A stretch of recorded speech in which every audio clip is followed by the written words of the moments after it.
ஒரு இருமல் மருந்து குழந்தைகளை கொள்ளும் கில்லர் காஃப் சிரப்பா மாறி இருக்கு.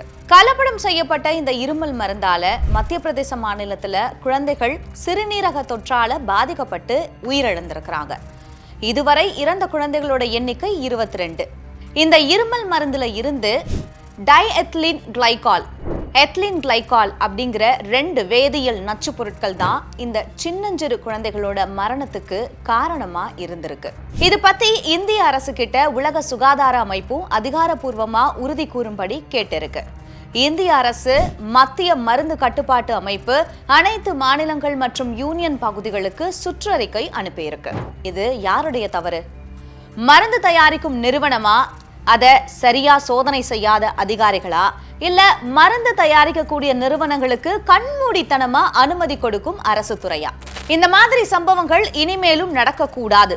ஒரு குழந்தையோட உயிர் கூட இனி அரசோட அலட்சியத்தால பறிபோக கூடாது. சின்ன பாட்டில் பெரிய எச்சரிக்கை. இது ஒரு செய்தி இல்ல, ஒரு பாடம்.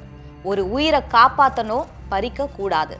இது வெறும் மருந்து பாட்டில் விஷயம் இல்ல, நம் நாட்டோட மருந்து தரத்துக்கும் மக்களோட உயிர் பாதுகாப்புக்கும் இடையிலான போராட்டம். கேள்வி கேட்டிருக்கிறது உலக சுகாதார அமைப்பு, ஆனா பதில் சொல்ல வேண்டியது நாம தான், இந்தியா.